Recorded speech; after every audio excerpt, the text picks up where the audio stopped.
Pada usia 49 tahun, di akhir tahun 199 Hijriah, Imam Syafi'i hijrah ke Mesir.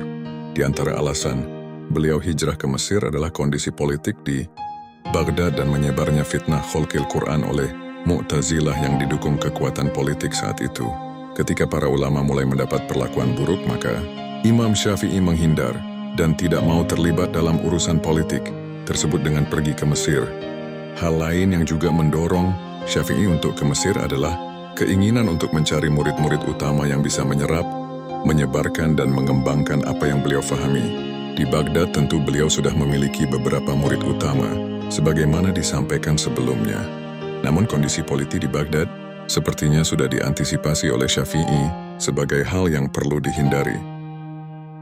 Al-Baihaqi meriwayatkan bahwa Rabi' bin Sulaiman Al-Muradi berkata, "Saya bertemu dengan Syafi'i sebelum kedatangannya ke Mesir di kota Nashibain. Ia bertanya, bagaimana keadaan penduduk Mesir? Saya menjawab, mereka terbagi menjadi dua kelompok, yaitu kelompok yang berpihak dan bersandar kepada perkataan Malik bin Anas, dan kelompok lain yang berpihak dan bersandar pada perkataan Abu Hanifah. Maka Syafi'i berkata, saya berharap dapat datang ke Mesir. Dengan izin Allah, saya akan membawa kepada mereka sesuatu yang mensibukkan mereka terhadap dua perkataan tersebut. Lalu Ar-Rabi' berkata, demi Allah, Asy-Syafi'i memang melakukan hal itu ketika masuk ke Mesir. Kondisi Mesir saat itu tampaknya kedua fiqh ini seimbang. Al-Baihaqi meriwayatkan tentang kisah orang Mesir yang menyambut dan meminta Syafi'i untuk tinggal bersama mereka. Namun Syafi'i menolak dan berkata, saya akan tinggal bersama saudara saya dari Bani Azdi. Lalu Syafi'i tinggal bersama mereka. Imam Ahmad bin Hanbal mengomentari ini dengan berkata, apa yang dikerjakan oleh Syafi'i dengan tujuan untuk mencontoh apa yang dikerjakan oleh Rasulullah Shallallahu Alaihi Wasallam ketika datang ke Madinah dan memilih tinggal dengan keluarganya Bani An-Najjar. Di Mesir, Imam Syafi'i mulai secara intensif mengajarkan fiqh dan usul fiqh yang beliau kembangkan, juga menulis buku yang merepresentasikan mazhab beliau. Dua penekanan yang dilakukan oleh Imam Syafi'i seakan memahami bahwa dua hal ini, yaitu murid-murid yang kelak akan membantu menyebarkan ilmu atau mazhab beliau, juga tulisan yang mewakili pemahaman mazhab sang imam. Di Mesir pula, Imam Syafi'i pun masih terus belajar dari tulisan ulama lain yang belum sempat beliau pelajari sebelumnya. Al-Baihaqi meriwayatkan bahwa Amr bin Khalid berkata, Syafi'i mendatangiku dan belajar dariku buku Musa bin Ayniyat Kitab Ikhtilaf Al-Auza'i wa Abi Hanifah. Imam Ahmad bin Hanbal mengatakan bahwa buku ini adalah runtunan perdebatan, di mana awalnya adalah kritik ilmiah dari Al-Auza'i kepada Abu Hanifah. Lalu Abu Yusuf menulis jawaban atas kritik ilmiah tersebut. Maka Syafi'i membela Al-Auza'i dengan memberikan jawaban atas kritik ilmiah Abu Yusuf. Karya Syafi'i ini dikenal dengan nama Syiar Al-Auza'i. Mujahadah Syafi'i selama 4 tahun di Mesir banyak dikabarkan oleh murid-muridnya. Rabi' bin Sulaiman menceritakan tentang kegiatan malam Imam Asy-Syafi'i. Beliau membagi malam ke dalam 3 kegiatan. Pertama untuk menulis, kedua untuk sholat, dan ketiga untuk tidur. Rabi' juga bercerita, Syafi'i menulis buku ini, yaitu Al-Mabsuth dari hafalan tanpa ada buku di sisinya. Al-Humaydi diriwayatkan bercerita, saya pergi bersama Syafi'i ke Mesir. Saat itu ia menginap di atas dan kami di pertengahan. Di sebagian malam saya keluar dan saya lihat lampu menyala dari bagian atas, tempat Syafi'i menginap. Syafi'i mendengar suaraku dan memintaku naik. Maka saya naik dan saya melihat kertas-kertas di tempat beliau. Saya berkata, ada apa ini wahai Abu Abdillah? Maka Syafi'i berkata, saya memikirkan makna dari suatu hadits atau suatu permasalahan. Saya takut hal itu hilang, maka saya menghidupkan lampu dan menulis. Juga diriwayatkan dari Muhammad bin Abdullah Al-Malik Al-Mishri, seseorang mendatangi Syafi'i. Sebelum masuknya fajar, maka ia dapati Syafi'i sedang mempelajari mushaf Al-Quran. Maka ia bertanya, di waktu seperti sekarang wahai Abu Abdillah?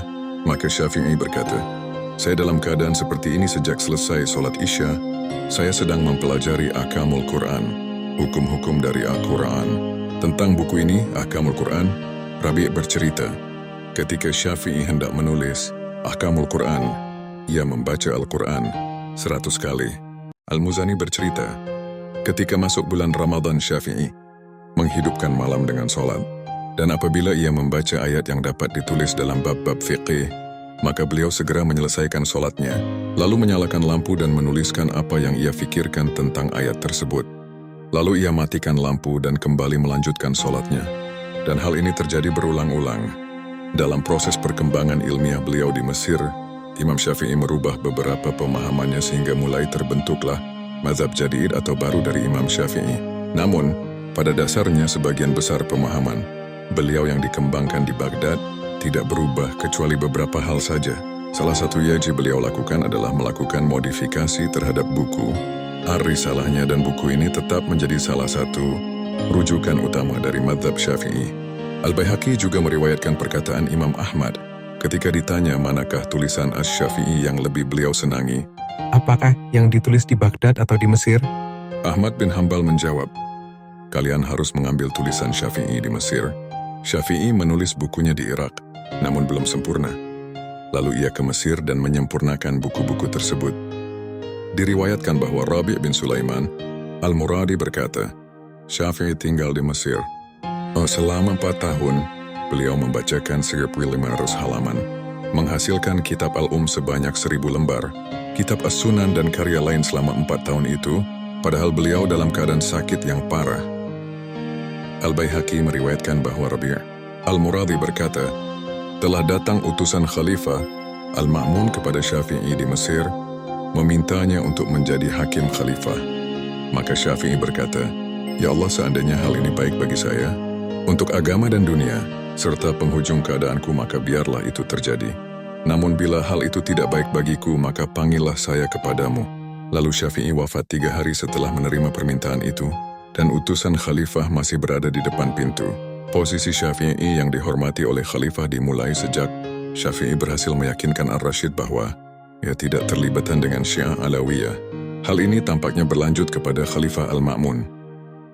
Imam Asy-Syafi'i wafat pada tahun 204 Hijriah, merupakan kehilangan besar bagi umat Islam, khususnya dalam bidang ilmu fiqh.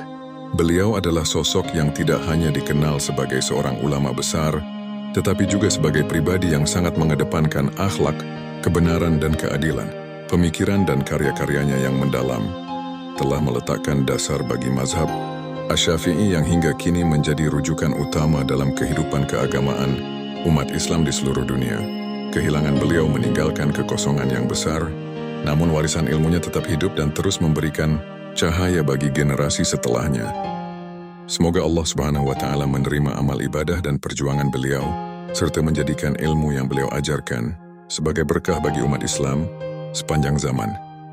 Demikian sejarah singkat Imam Syafi'i yang dapat saya sampaikan kepada rekan-rekan semua. Salam semangat dari saya, Bang Ali Mustafa. Wassalamualaikum warahmatullahi wabarakatuh.